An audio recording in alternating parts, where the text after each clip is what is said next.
It is October 2nd, 1997. Retired Air Force Captain Yorange Holanda is in his expensive home in Cabo Frio, Brazil. The former pilot and parachutist retired in 1992, but since then has struggled with illness. Captain Holanda had been suffering a chronic depressive disorder since the early 1990s.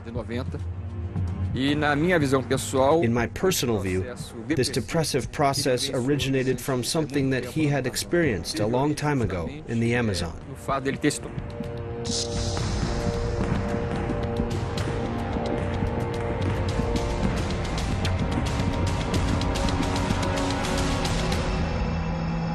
Later that night, his daughter climbs the steps to her father's room. She finds a shocking scene. Her father is dead. He appears to have strangled himself. Was this a suicide brought on by mental illness, or by something more sinister? Just 2 months earlier, the captain had given this exclusive interview to UFO researchers A.J. Gevaerd and Marco Petit. Both men study and document UFO incidents. This object went to Colares, then kept going as if it covered the Amazon in strips. There was an intelligence doing this. 4 months into the operation, they ordered us to stop. Some UFO experts maintain that Captain Holanda did not kill himself, but was murdered because he'd said too much about a series of frightening UFO encounters, some allegedly fatal, which took place in the Amazon jungle 20 years earlier. He gave eyewitness testimony based on his work as a military man who commanded one of the most serious operations in the world of ufology. There is something very strange that the Air Force doesn't want revealed. I don't believe it was suicide. Holanda's death is connected to something beyond the normal. He left a very clear message that we are being visited.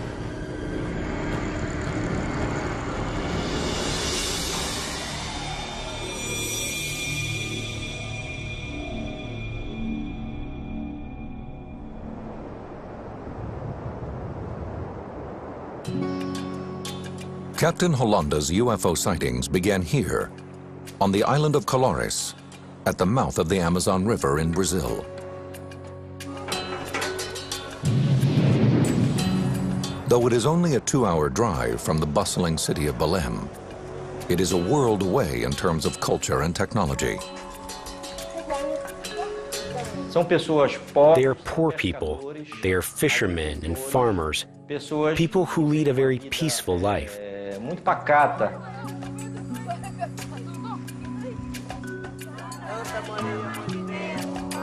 Like most people in Brazil, the 2,000 residents of Colares are predominantly Roman Catholic. But the island's remoteness has given rise to many local superstitions. They believe the island is mysterious, that a lot of phenomena occur there. The people of Colares have their legends and their traditions. 78-year-old Emilio Campos Oliveira is a longtime resident of the island. Nearly 30 years ago, he was part of an extraordinary and disturbing series of events that transformed life on Colares forever. I could feel it once the light went away. I felt the burning. It was here. The mark was kind of a circle. It was red in the middle of a black spot.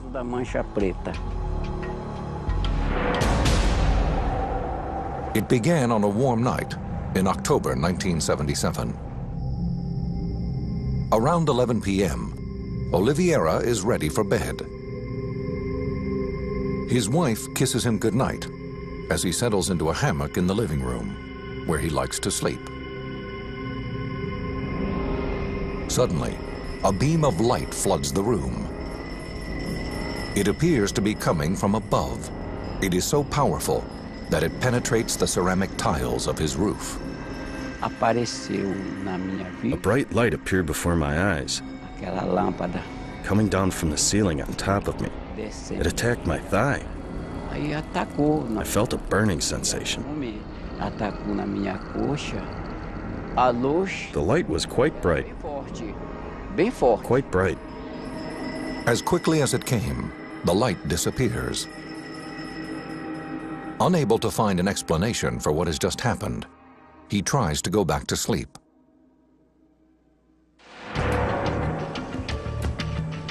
Days later, at about 8 p.m., 24-year-old Orivaldo Malaquias Pinheiro, a local fisherman, sets out with a friend for some night fishing. I was on the beach and we were throwing out the net, but the net wasn't catching anything. So we pulled it back in and left to see if we could find another position, to see where we could catch some fish. The two fishermen wait patiently for their catch.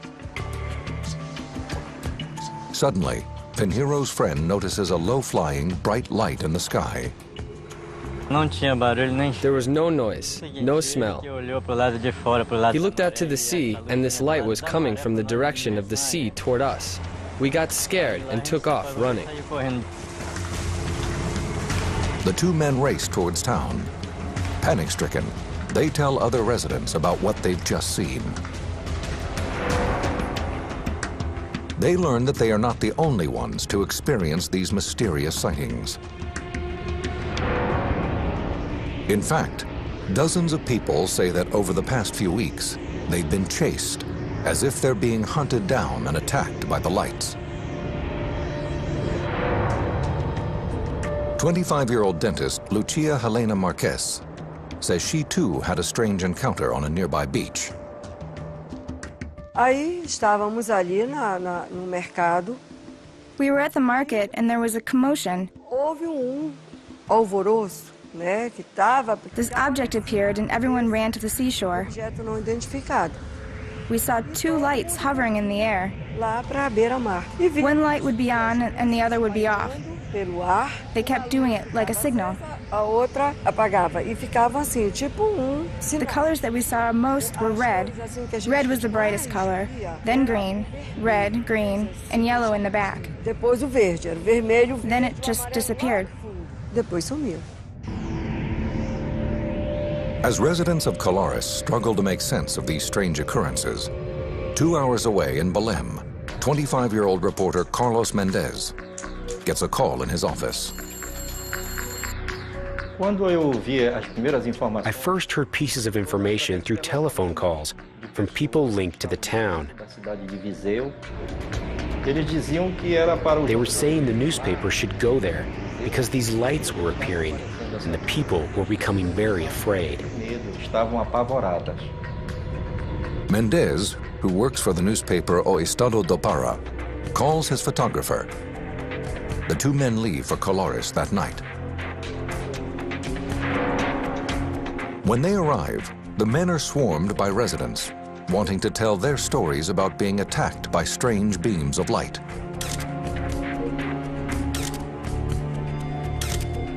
Some even say they have been wounded by the lights. One woman, she was in her house at night when suddenly she saw the brightness. And she noticed that the light was shining on her house. It pierced the roof and lit up the bedroom. The woman says her legs and arms were paralyzed. And the next day, she noticed something strange on her chest. On her breast, there were marks, as if someone had perforated her breast a number of times in the same place with a pin.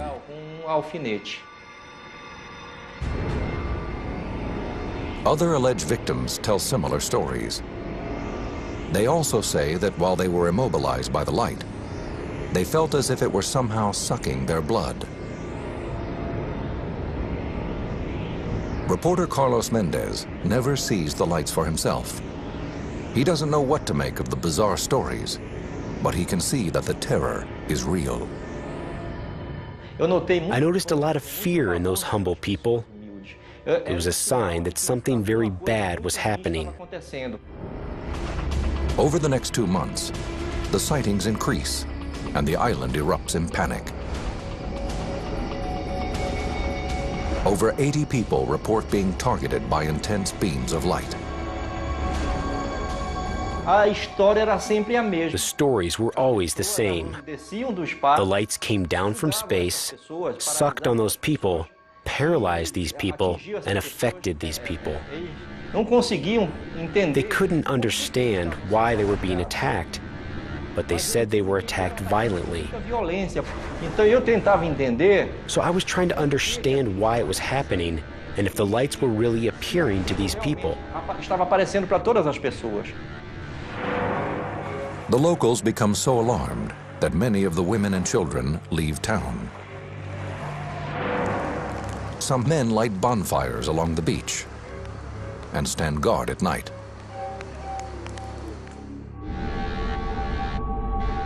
Others stay locked in their homes for fear of being targeted. I saw the people's fear. I saw the feeling of terror these people had, and I saw the plea for help that the people were making. It seems as if someone or something is attacking the people of Colares. No one knows why.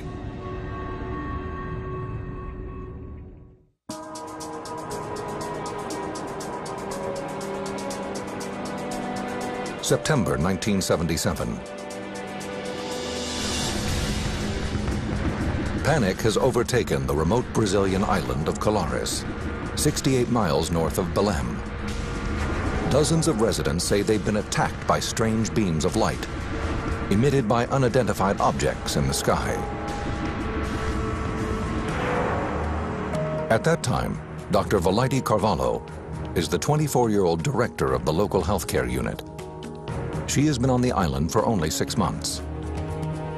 Over the last few days, the young doctor has seen an increase in her patient load, many of whom claim they have been injured by these unexplained lights. People kept showing up, and I was getting irritated because I thought it was getting to be too much. It was mass hallucination, it was mass delirium. I had more and more cases. I remained skeptical, thinking they had all gone crazy for some reason. The symptoms the doctor sees are all the same. The patients display what appear to be radiation burns, as well as unusual puncture marks. Physician Daniel Rabiso studied the events on Colares. The marks were generally at the thorax level, shoulders, chest, cases on the thigh, the leg, and generally the burn was small. It wasn't very extensive, a maximum of 15 centimeters in diameter. Dr. Valaide observed small papillas as if there were 2 small injections in the location of the wound.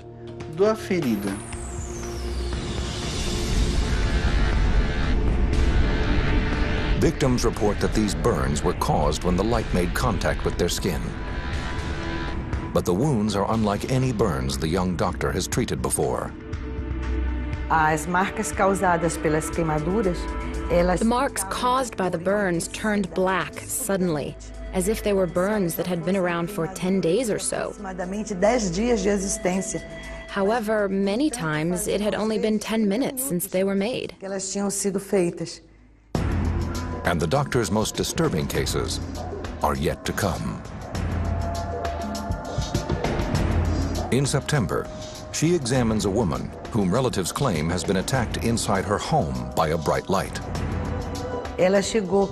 She arrived being carried by family members. She was already in a state of spasms as if she was having cardiac arrest. Her mouth was shut tight, her eyes were closed, she had no reflexes at all. Carvalho tries to stabilize the woman's condition, but there's no sign of improvement. There was nothing more we could do. The only thing left was to put her in a car, since we didn't have an ambulance, and drive her to Belém.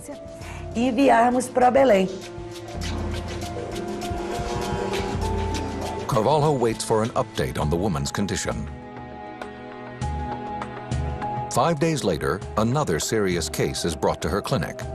A woman whom witnesses say was hit by a strong beam of light while standing in her yard. She arrived in a squad car in such a profound state of rigidity that they couldn't fold her into the car. And she came lying on the back seat with her legs sticking out because they couldn't bend them in. Carvalho sends this patient to the city as well. Soon, the doctor receives word from the regional hospital in Belém about her patients. They are both dead. I had requested that the cause of death be determined because it was of interest to the population. And the cause of death was listed as unknown. Carvalho still does not believe that beams of light attacked her patients, but she suspects that the growing hysteria over the sightings may have led to a heart attack or stroke. Hoping to put an end to the panic, Carvalho and other town officials begged the mayor for help.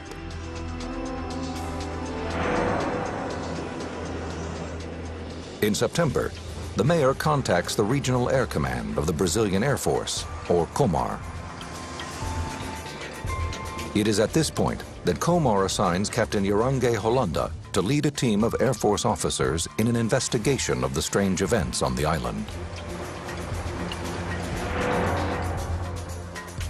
According to reporter Carlos Mendez, who is researching the events on Colares, Holanda's team may have been dispatched because the area has been the site of repeated guerrilla attacks by communist rebels. The reporter believes the Air Force assumes the lights are being created by weapons fire in the jungle, and Holanda's job is to track down the rebels. I believe that the objective of the military in Colares was first of all to investigate if there was any subversive activity from communist agents. But if that's the case, the project is given a curious name. Captain Holanda's mission is known as Operation Saucer. He assembles his team quickly. 37-year-old civilian Pinon Frias is brought on as a pilot. There was suspicion that it was a type of device that was violating Brazilian airspace. We didn't know what country it was from, but something was violating airspace. The Air Force has the obligation to verify what it's about. At the beginning of September, Holanda's team of officers, engineers, and scientists arrives on Colares. The men erect shelters and set up telescopes and cameras on nearby beaches. Their activities are carried out in full view of the island's residents, in the hope of calming the fear that has gripped the island. When we arrived in Colares, there was total panic in the town. The population wasn't sleeping because of the fear. Despite attempts to calm them down, we couldn't do it, especially the older residents, some of whom had been affected by the lights. Once on the island, the Operation Saucer team tries to gather as much information as possible. Captain Holanda immediately goes to see Dr. Carvalho. The first thing proposed to me at 6 o'clock in the morning when I received the Air Force entourage was that I tell the community from that point on that all these cases of affected people were mass hysteria. For the doctor, the meeting is an early sign that the Air Force is not interested in seeking the truth, but in covering it up instead. Carvalho refuses to go along with their plan. I couldn't trick a community that expected so much from me, especially support and credibility. Holanda also meets with local eyewitnesses. including then 48-year-old Emilio Campos Oliveira, a resident who says he's been burned on his thigh by the light. They came to see me. They photographed where I was hit. The only ones who saw my mark were people from the Air Force. They saw the mark. The sightings continue throughout the next 4 months.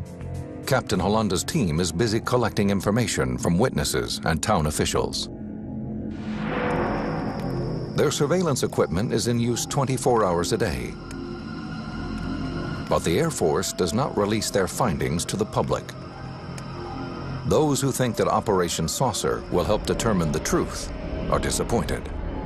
Instead, some believe a cover-up has already begun.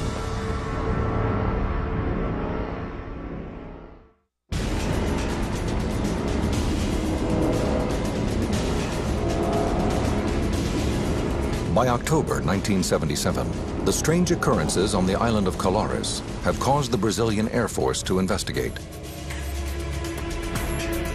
Residents claim that UFOs have attacked them with powerful beams of light. Some people develop strange burn marks on their skin after the encounters.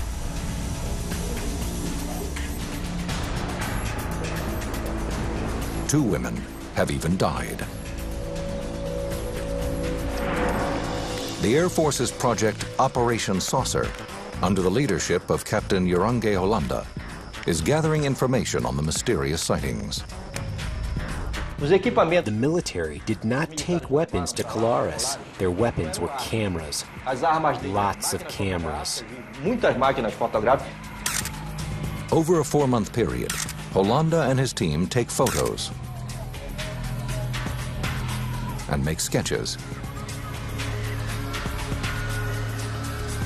These are their actual drawings.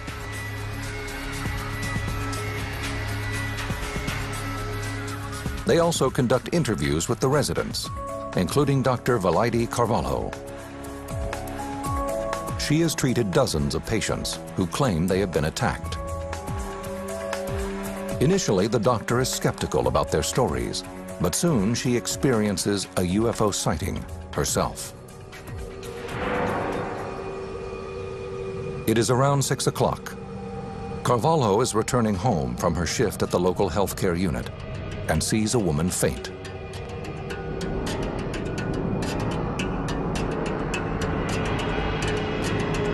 I looked up, and that which I had denied, that I didn't believe in, that I thought was the product of delirium, craziness, made-up stories, people wanting attention, I saw the object at the height of approximately a 10-story building.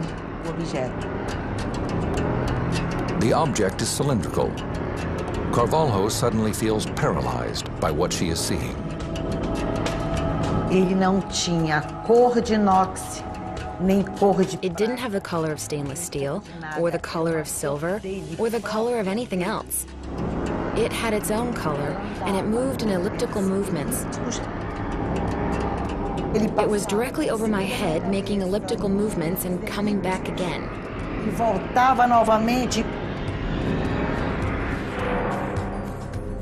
According to statements from witnesses, at this exact time, the Air Force picks up a signal on the radar his men have set up on a nearby beach. As the team scrambles to focus their telescopes and cameras, the object disappears. It turned toward the bay and headed out to sea. Holanda and his team continue their surveillance on Colares. They collect over 500 photographs and 15 hours of film, showing what appear to them to be bright lights high in the sky.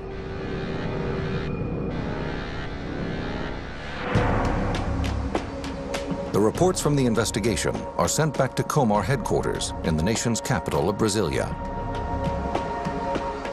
The Air Force really delved into the investigation.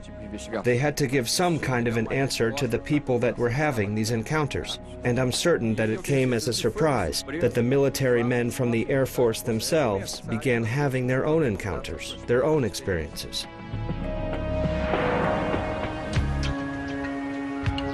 In December 1977, ufologists A.J. Gevaerd and Marco Petit are hard at work writing for the Brazilian publication UFO magazine when they hear about the stories from Colares. The military operation is the first military operation that we know of in Brazil and probably in the world, entirely dedicated to try to understand what was going on here involving the UFO phenomena. Over 3,000 people were interviewed by this military in a 4-month period. That same month, Captain Hollanda is ordered to surrender all materials and return to Comar. The photographs, films, and sketches they collected are kept classified. He was given the order to shut down the operations saucer immediately. He was a military, he didn't ask much questions. One of the things that most shocked me and the other colleagues was the fact that at the end of December in that year of 1977, when the encounters were becoming increasingly fruitful, the order came, and to this day no civilians know who it came from, saying that the operation was terminated.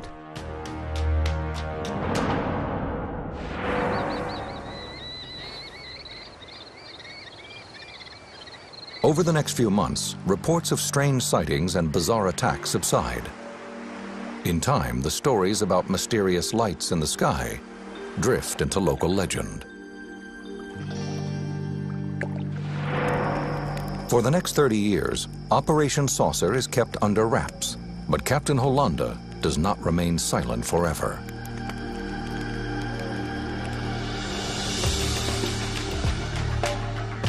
In 1997, he decides to meet with A.J. Gevaerd and Marco Petit in a videotape meeting just outside Rio de Janeiro. In this rarely seen video, the captain gives his chilling account of what happened on the island. The ship gave an explosion like thunder. A very strong explosion and brightness. It took off at incredible speed toward the atmosphere. And disappeared among the stars.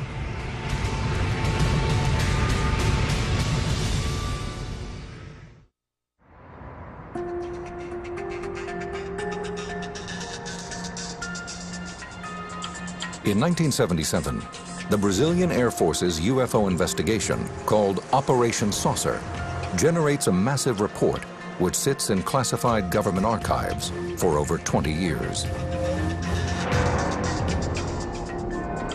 The files contain roughly 500 photographs and 3,000 interviews with witnesses who claim that they were attacked by bright lights in the sky over the Amazonian island of Colares. It is not until 1997 that the veil of secrecy begins to lift. June 1997.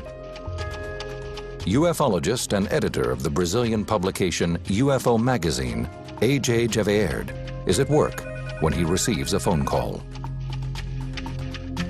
On the other end of the line is Captain Yorange Hollanda. Hollanda was in charge of the Air Force team sent to Colares back in 1977. And he called me and said, I always admire what you've done. I think you've done the right things. And in the past, we weren't able to talk because, you know, I was in the military. But right now, I'm retired. And if you want to talk to me, please come to my place.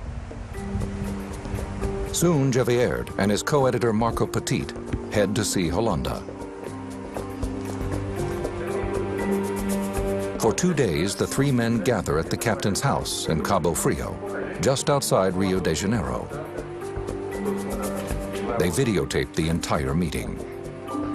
He was a man with a very lucid memory, very, very good memory, who could report in details things that happened 20-some years before, with such a precision that impressed us.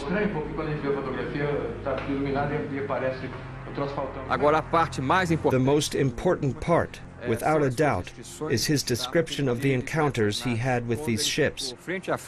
He came face to face with ships that sometimes were 100 meters in diameter, of varied shapes, and that really placed him in a situation that few people, in global terms, had the opportunity to witness. We could hear a sound like an air conditioner. That kind of dull sound.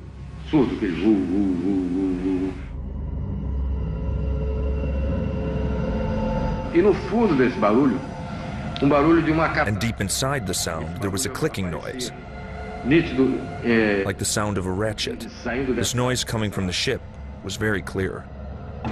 Hollanda describes in detail 3 different encounters with alien spaceships. These are the drawings he made to depict his first encounter.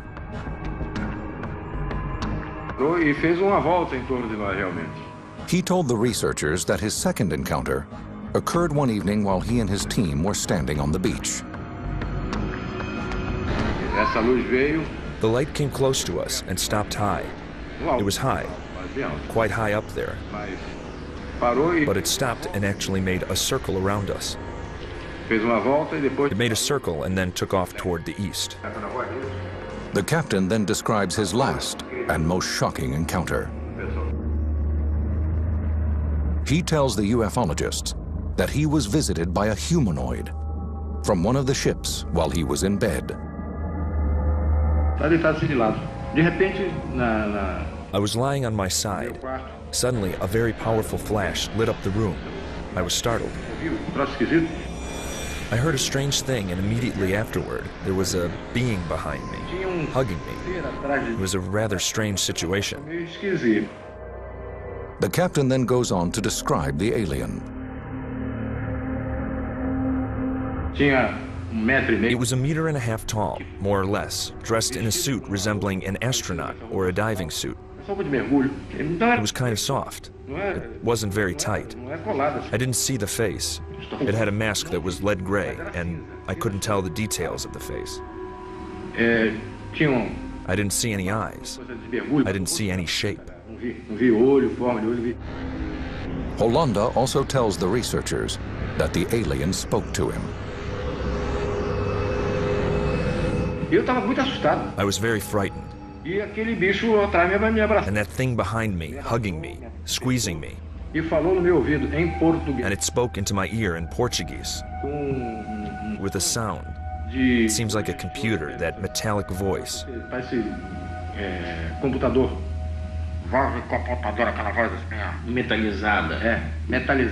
It spoke into my ear. Take it easy. We're not going to do you any harm. Hollanda says that the alien then disappeared. He could tell us with such a precision what happened.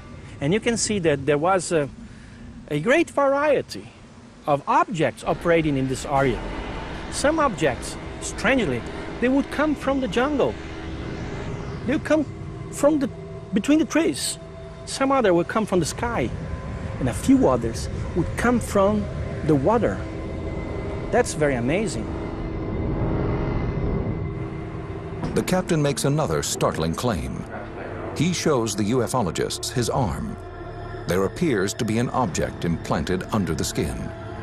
He says that the alien put it there during his last encounter. Flexible, plastic. Here, you press and it shows up there. This point here. Did you ever get it x-rayed? Yes, but it didn't show anything. In July 1997, Hollanda's story is published in Gevaerd and Petit's UFO magazine. But those hoping that his startling disclosure will lead to a second investigation are disappointed. Instead, a new chapter of the Colares mystery begins.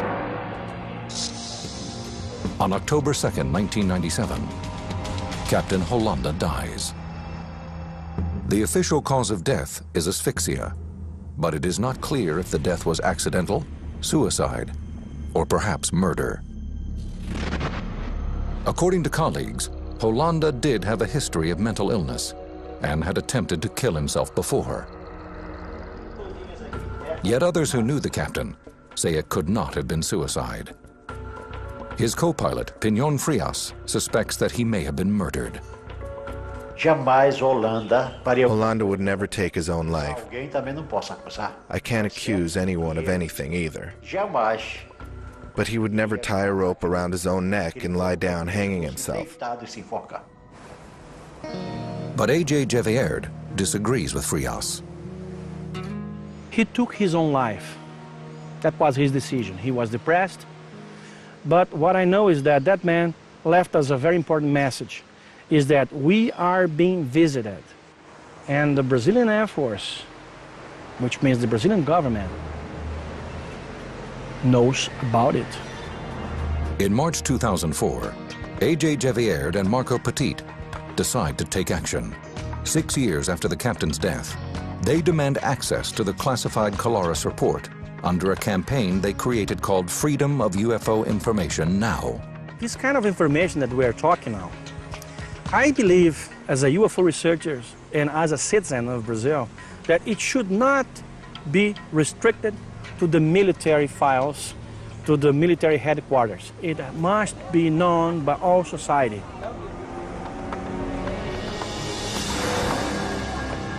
In the Air Force archive, Gevierd and Petit will find these sketches and photos made by Holanda and his team. Records that have been hidden for over 30 years.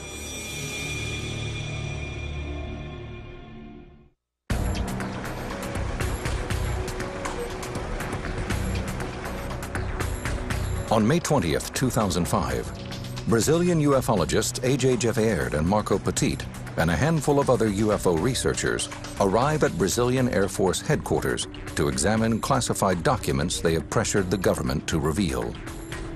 These files contain information about the 1977 military investigation called Operation Saucer. Gevierd and Petit believe the records contain data about UFO activity on the island of Colares. The brigadier, he said, I was being given an order from the commander of the Brazilian Air Force to open to you all files.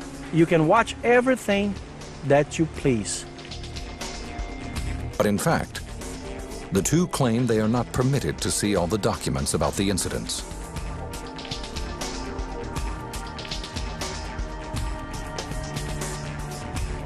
These are some of the photos they examined. Out of more than 2,000 pages of text, 500 photographs, and over 15 hours of film, they are only permitted to view 110 photos and 200 documents.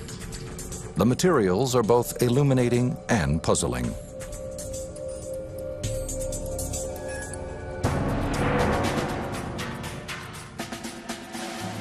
They reveal that the Brazilian government devoted a great deal of time investigating the sightings.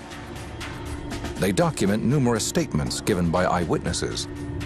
The files contain more details than the ufologists had ever imagined. Gevierd and Petit are not permitted to view the films contained in the files, but they do uncover photographs taken by Captain Holanda, the head of Operation Saucer. The grainy black and white photos show bright lights high in the night sky. In ufology, a picture is not worth 1,000 words. You have to analyze the report of the people who took the picture. Captain Holanda's voluminous report contains sketches and descriptions of his alleged encounters with alien aircraft. We had access to several documents that describe the encounters in detail, including reconstructions in the form of drawings, not only of the cases that involved the military, but also the cases that involved the residents.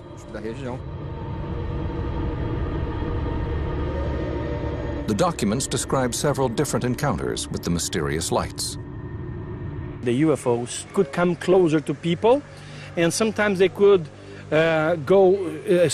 get small, shrink it, or enlarge it, get lighter, like more illuminated. The report concludes by describing the burn and puncture marks supposedly caused by the lights. but offers no proof that they are connected. The report leaves this and many other questions unanswered. It does not attempt to determine the source of the lights, or try to debunk the speculation that they came from alien aircraft.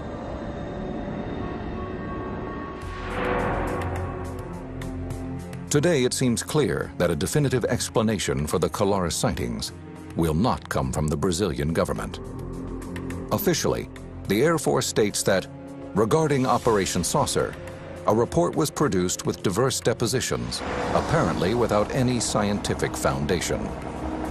For the time being, new information may come from the work of independent researchers and ufologists. Physician Daniel Rebiso has studied the Colares sightings since 1985. He began his research by trying to discover other possible causes for the burn marks found on victims. There was a suspicion that it could have been an animal, maybe a bat. This theory was discarded because when vampire bats bite, they leave marks in the shape of an O. It is a bite and it bleeds a lot. There was no bleeding in this case. Rebiso also considered the theory that the sightings on Colares could be attributed to mass hallucination. It was thought that it could have been mass panic, self-mutilation, that people were scratching themselves, hurting themselves. This also wasn't what happened. Rebiso's research suggested that the wounds were not self-inflicted. What it seems is that there was very intense radiation that paralyzed the nervous system, and the light must have extracted something. Rebiso also looked into possible sources for lights that were seen on the island.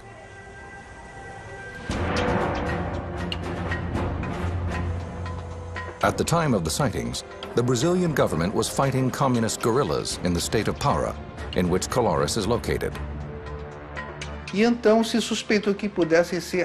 the suspicion that it might be a weapon, some clandestine maneuvers of guerrillas using devices to frighten off the population in order to bring in weapons, munitions, and war supplies to Pará.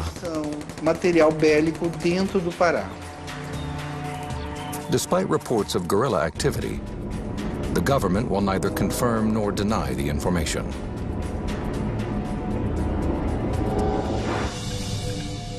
Reporter Carlos Mendez, who covered the events on Colares, has no explanation for the strange lights the islanders described.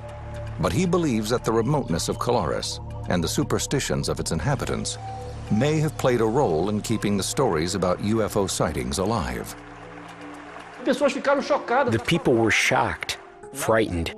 The people of Colares have always lived with legends, with folklore from the countryside. This is typical of the Amazon. Today, the mystery remains. What was flying in the skies above Colares? And why did people think they had been attacked by beams of light?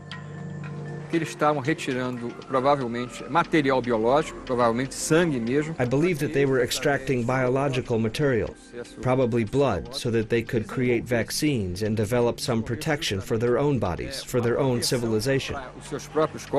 So that when the day arrived of final contact with mankind, they would no longer be susceptible to the illnesses and diseases that we humans present.